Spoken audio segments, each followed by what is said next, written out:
지금부터 시작해봐 앞을 달려 Running running 세상에 소리쳐 막다른 길이 나타나도. Assalamualaikum warahmatullahi wabarakatuh. Puji syukur kita ucapkan tasbih Allah Subhanahu wa taala. Atas berkat Allah lah kami dari kelompok 2 dapat mempresentasikan makalah kami yang berjudul Analisis Kinerja Keuangan pada PT Bank BPR Batang Kapas, Pesisir Selatan. Perkenalkan, nama saya Indra Saprianto dan rekan-rekan saya yaitu Gema Ardina, Sri Mulyani, Kamariah Nur, Putri Handayani. Baiklah, tidak memperpanjang mukadimah dan langsung saja penyampaian makalah pertama akan disampaikan oleh Sri Mulyani. Pada Sri Mulyani dipersilahkan. Assalamualaikum warahmatullahi wabarakatuh. Perkenalkan, saya Sri Mulyani akan mempresentasikan bedah jurnal yang berjudul Analisis Kinerja Keuangan pada PT Bank Perkreditan Rakyat atau BPR Batang Kapas, Pesisir Selatan. Bedah jurnal, nama peneliti Dina Septi Rahmayeli dan Doni Marlius. Link jurnal dapat teman-teman share di Google scholarindonesia.google.id. Judul Analisis Keuangan PT BPR Batang Kapas, Pesisir Selatan. Variabel penelitian kinerja keuangan. Latar belakang masalah.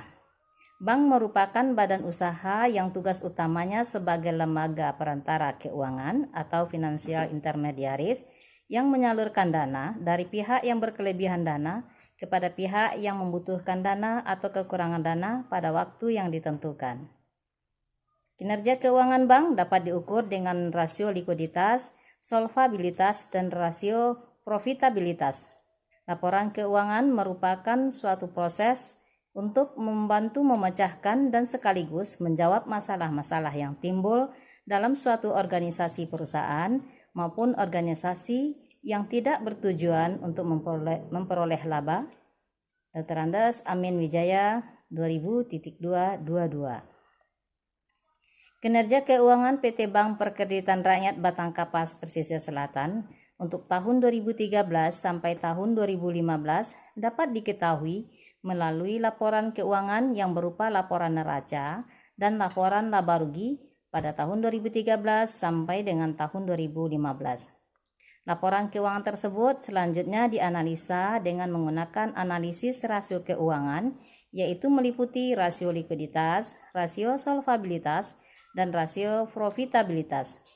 Berikut ini laporan neraca, laporan laba rugi PT Bank BPR Batang Kapas untuk periode 2013 sampai dengan periode tahun 2015. Penjualan pada tahun 2013 berjumlah sebesar 3.423.453.681 rupiah. Pada tahun 2014 berjumlah sebesar 3.820.802.620 rupiah. Pada tahun 2015 berjumlah sebesar 4.127.157.198 rupiah. Laba bersih pada tahun 2013 berjumlah sebesar 386.631.825 rupiah. Pada tahun 2014 berjumlah sebesar 440.536.679 rupiah. Pada tahun 2015 berjumlah sebesar 504.013.708 rupiah. Sumber laporan laba rugi PT BPR Batang Kapas. Adapun rumusan masalah sebagai berikut. Bagaimana kondisi keuangan PT Bank Perkreditan Rakyat Batang Kapas, Pesisir Selatan? Terusnya, perkembangan posisi keuangan PT BPR Batang Kapas, Pesisir Selatan tiap tahunnya jika dilakukan perbandingan. Untuk selanjutnya, presentasi ini akan dilanjutkan oleh teman saya, Gema Ardina. Terima kasih. Terima kasih kita ucapkan kepada Sri Mulyani. Makalah berikutnya akan disampaikan oleh Gema Adina. Kepada Gema Adina dipersilahkan. Assalamualaikum warahmatullahi wabarakatuh. Baiklah, saya Gema Arina dari kelompok 2 akan melanjutkan makalah kami, yaitu tujuan penelitian. Penelitian yang dilakukan bertujuan untuk mendalami mata kuliah seminar konsentrasi manajemen serta mengetahui sejauh mana kinerja keuangan pada PT BPR Batang Kapas sehingga menjadi bahan acuan dalam penyusunan laporan kinerja berikutnya. Bagi BPR yang dan laporan hasil penelitian bagi mahasiswa serta jadi ilmu yang berharga bagi pembaca. Kerangka konseptual Bank BPR, lembaga keuangan, laporan keuangan, rasio keuangan, serta kinerja keuangan. Teknis populasi dan sampel. Kinerja Bank Pekreditan Rakyat Batang Kapas 2013 sampai 2015. Teknik penentuan sampel, penelitian lapangan, dan studi pustaka. Teknik analisis data. Dalam menganalisis data, penulis menggunakan analisis data kuantitatif sebagai metode penelitian yang menjelaskan secara deskriptif mengenai analisa rasio terhadap laporan keuangan pada Bank BPR Batang Kapas Pesisir Selatan untuk periode tahun 2013 dan 2015. Terima kasih kita ucapkan kepada Gema Adina.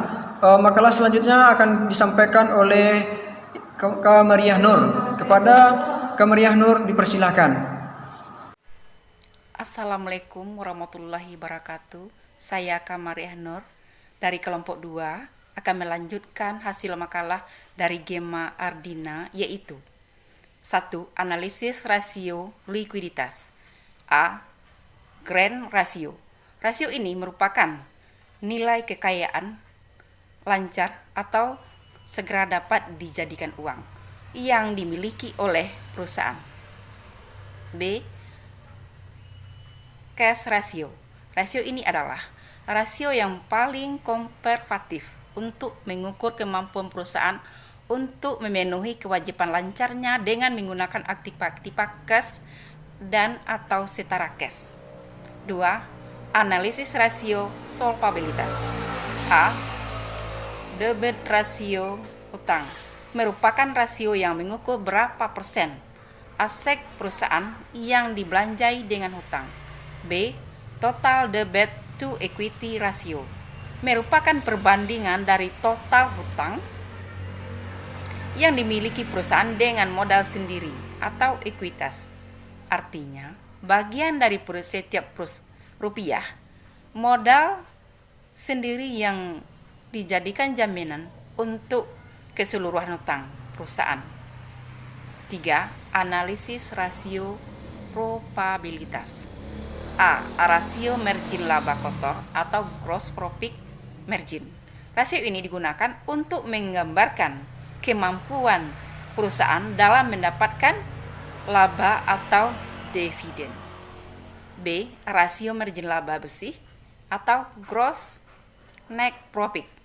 Rasio ini digunakan untuk menghitung berapa persen keuntungan bersih yang diperoleh oleh perusahaan selama periode tertentu atau tahun buku dan setiap rupiah penjualan.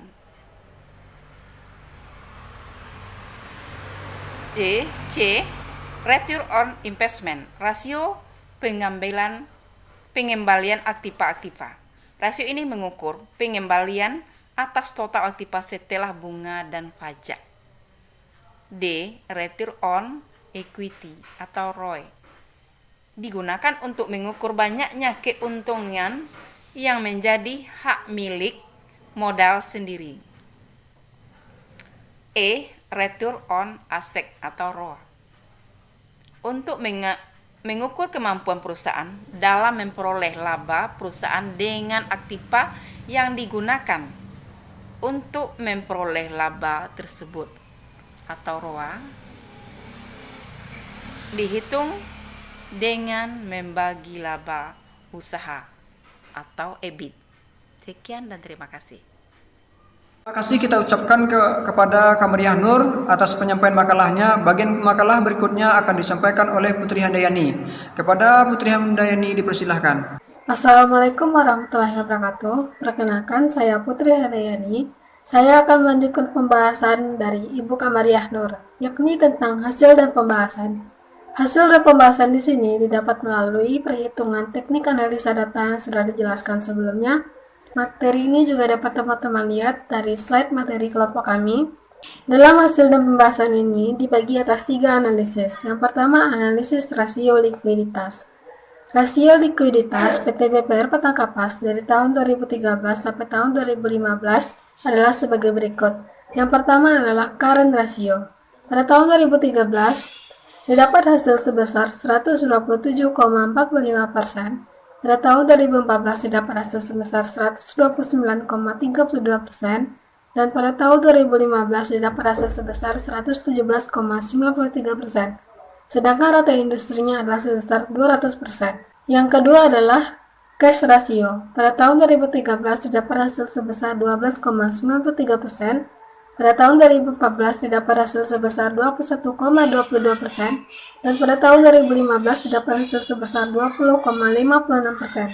Sedangkan rata industrinya adalah sebesar 30%. Yang kedua adalah rasio solvabilitas. Rasio solvabilitas PT BPR Petangkapas dari tahun 2013 sampai tahun 2015 adalah sebagai berikut. Yang pertama adalah debt ratio. Dari tahun 2013 didapat hasil sebesar 85,60%. Pada tahun 2014 didapat hasil sebesar 86,21%. Dan pada tahun 2015 didapat hasil sebesar 85,34%. Sedangkan rata industrinya adalah sebesar 35%. Yang kedua adalah debt equity ratio.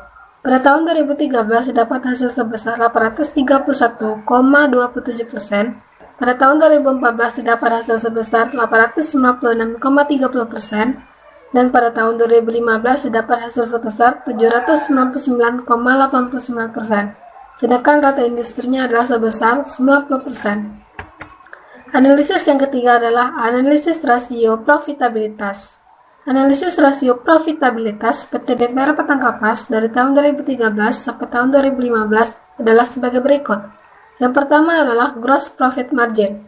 Tahun 2013 didapat hasil sebesar 12,51%. Pada tahun 2014 didapat hasil sebesar 12,52%. Dan pada tahun 2015 didapat hasil sebesar 13,21%. Sedangkan rata industrinya adalah 30%. Yang kedua adalah net profit margin. Pada tahun 2013 dapat hasil sebesar 10,96%. Pada tahun 2014 dapat hasil sebesar 11,52%. Sedangkan pada tahun 2015 dapat hasil sebesar 12,21%. Dan rata-rata industrinya adalah sebesar 10%. Yang ketiga adalah return on investment. Tahun 2013 didapat hasil sebesar 1,89%. Pada tahun 2014 didapat hasil sebesar 2,01%. Dan pada tahun 2015 didapat hasil sebesar 2,06%. Sedangkan rata industrinya adalah sebesar 30%. Yang keempat adalah return on equity. Pada tahun 2013 didapat hasil sebesar 18,39%. Pada tahun 2014 didapat hasil sebesar 20,96%. Dan pada tahun 2015 terdapat hasil sebesar 19,37%. Sedangkan rata industrinya adalah sebesar 5%. Yang terakhir adalah return on asset. Pada tahun 2013 didapat hasil sebesar 2,16%. Pada tahun 2014 didapat hasil sebesar 2,19%. Dan pada tahun 2015 didapat hasil sebesar 2,23%. Sedangkan rata industrinya adalah sebesar 0,5%. Terima kasih kita ucapkan kepada Putri Handayani atas penyampaian makalahnya. Dengan berakhirnya penyampaian makalah dari Putri Handayani, 지락했던 밤하늘도